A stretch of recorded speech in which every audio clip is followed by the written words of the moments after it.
So today we are in the capital of Queensland, which is Brisbane. So Brisbane is actually located on the east coast of Australia, a little bit north of the border of New South Wales. So I was doing a little research on Brisbane, and I was surprised to learn that it was actually named after Sir Thomas Brisbane, who was actually one of the, I think, the first governor of New South Wales from 1821 to 1825.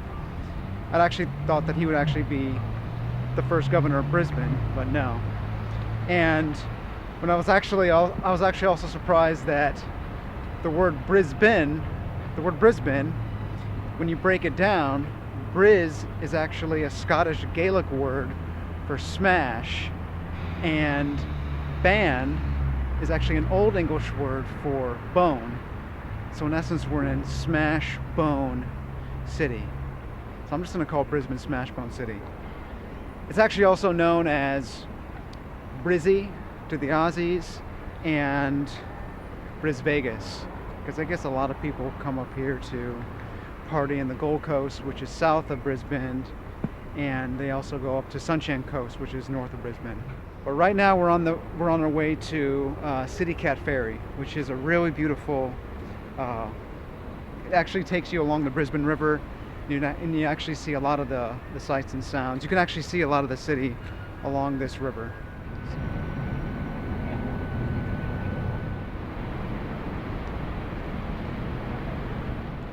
So we're in the CBD right now, and the City Cat Ferry is about 18-minute walk from here. I read that the City Cat Ferry is free, but I guess they recently just tacked that it's 50 cents. So I guess it's becoming a little bit pricey.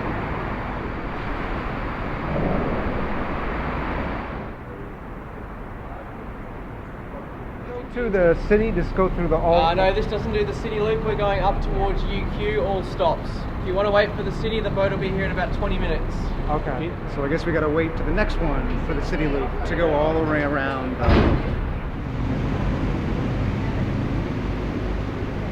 Excuse me, is this going through city? Well, yes? the city's here, but yeah, we're going downstream, all stops down to North Shore. Okay, cool. And where do we pay?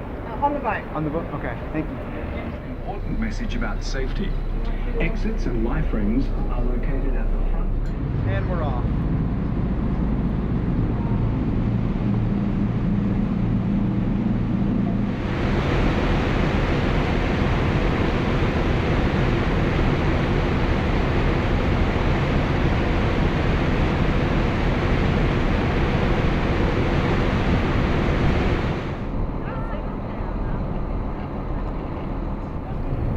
Really get a good view of the city, just kind of going on this City Cat along the Brisbane River.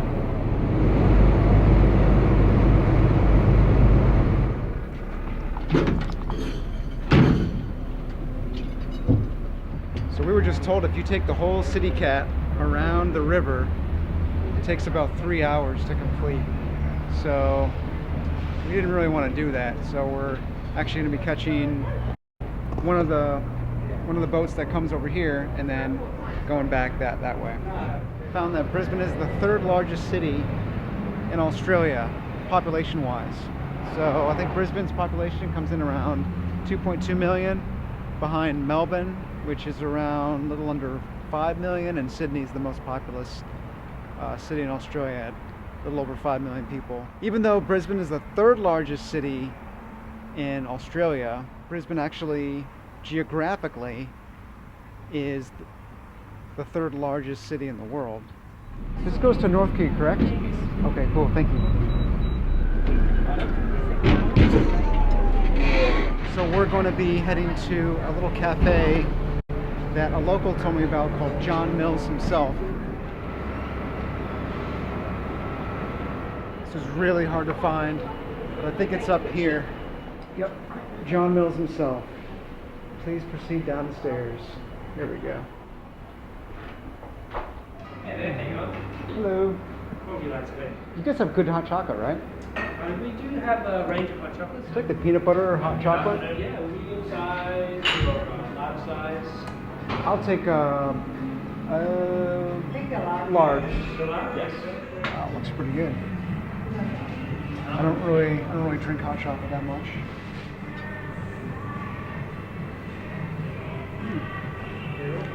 Really good. I had the dark cocoa on top of it.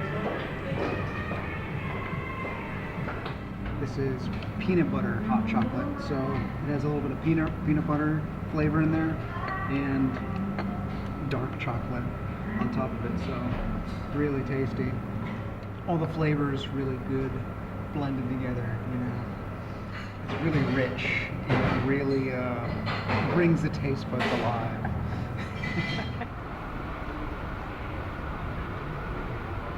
So Brisbane is the site of the 2032 Olympics. I wonder where they're going to hold the ceremonies and everything. I heard that they're starting to build the facilities, but not sure where. If I find them, I'll show. So we're going to this one recommendation that a friend gave me, Ma Pa Mi, here in Brisbane. I guess it's an Asian place, Asian fusion cuisine. Here's the menu here for Ma Pa Mi, right here. So, they have a $16 lunch menu. Coconut salad, green curry with fried chicken. This looks pretty good. I don't have no idea what that is. Nasi goreng, Indonesian style fried rice with egg, bean sprout, long green, cabbage, coconut chicken salad, pad thai, Thai curry with roasted pumpkin seeds. Ooh, that looks good actually. Green beans, carrots, bamboo shoots. I think I'll go with the coconut chicken salad. This looks really good. Shredded chicken, oak leaf salad, served with dressing, and coriander, roasted peanut, roasted crumbs. Yeah. Alright, so here's the coconut chicken salad. So you can see you got the peanuts right here, and there's a lime. I think they said there's some sauce in here that's a little spicy, but I'm not sure. They said it shouldn't be too spicy. So here's the chicken.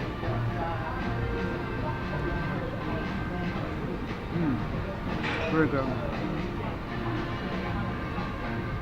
Let's get another with greens.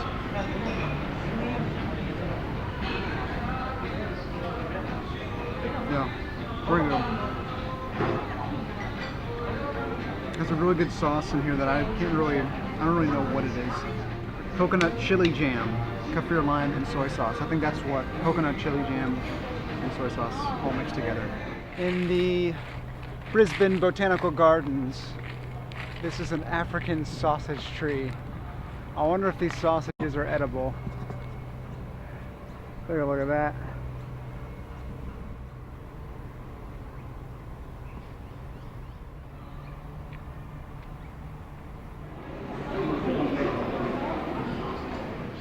So this is a neat little park across from our hotel that we're walking through here in Brisbane.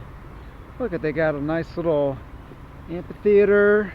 One of the things I read up on about Brisbane was a little known battle in World War II named the Battle of Brisbane. And when you think of World War II, you think of, Pearl Harbor, the Battle of Iwo Jima, but not many people talk about the Battle of Brisbane. That's mainly because it was suppressed by the Australian and the American media because they didn't want bad publicity between the Allied countries. So the Battle of Brisbane took place between November 26th to 27th, 1942. Either 27th or 28th. I'll put it down there.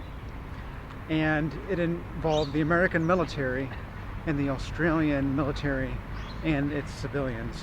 And so back then Brisbane only had a population of about 330,000, around 300,000, and the Americans had about maybe 80,000 just stationed in Brisbane, where the population at its high point pushed it above 80,000. And so that put tremendous strain on its services and facilities in Brisbane. And back then the American soldiers got better amenities, better rations than the Australian military. They had access to very high class goods like cigarettes or chocolate or ice cream, and the Australians did not have easy access to that. With easier access to and more access to chocolates and other highly coveted items, that drew a lot of the Australian women towards the American servicemen, because American servicemen could show them a better time than the Australians could. And understandably, that grew a lot of resentment amongst the Australian servicemen and the Australian locals. In fact, the Australians had a saying that about the Americans, that they were overpaid, oversexed, and over here.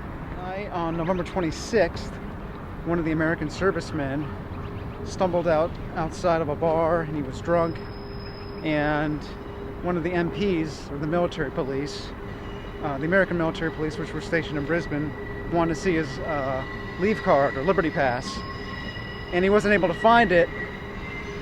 And the MP lost his patience with him, and as he was about to strike him with his baton. The American MPs did not have a good relationship with the Australian locals, because the Australian locals thought that the American MPs resorted to using their baton rather easily, at the least provocation. And so, as he was about to strike the American soldier, a couple of Australians came in and they cursed at the MP, told him to leave him alone. And then the MP drew his ire to the Australians.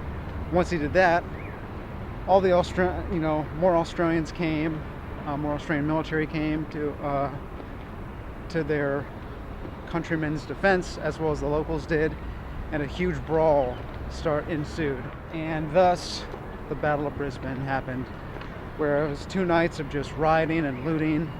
The Australians descended upon the PX, which was where it's kind of like it's like a place where Americans go to get a lot of their amenities, and they broke the windows of the barracks where the Americans were staying, and I think there was a couple deaths, a lot of injuries. I think maybe 1 or 2 deaths. One of my Australian friends said that it is a dark stain in the history of our country, or both countries' relationships history.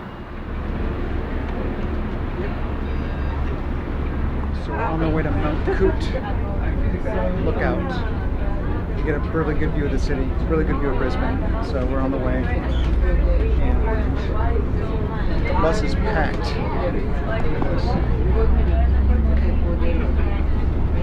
You can't sit anywhere.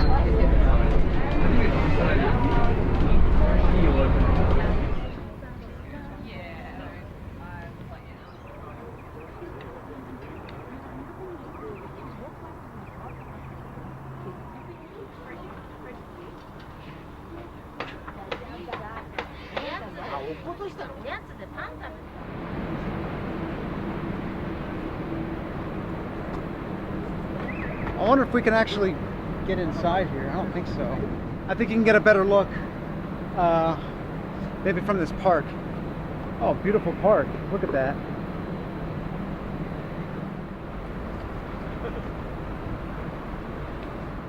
So this is World War I Memorial. Interesting segue. The War Memorial turns into, I think this is a bus station.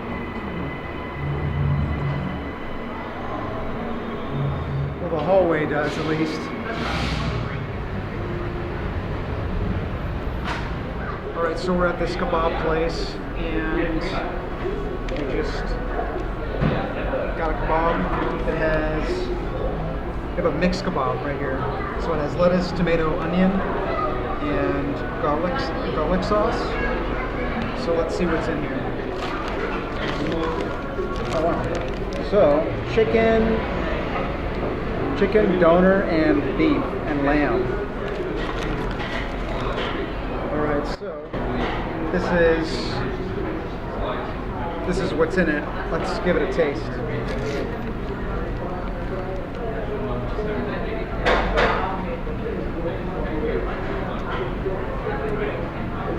yeah. You see the chicken and the lamb, and they got some tomato and lettuce in there. Really good.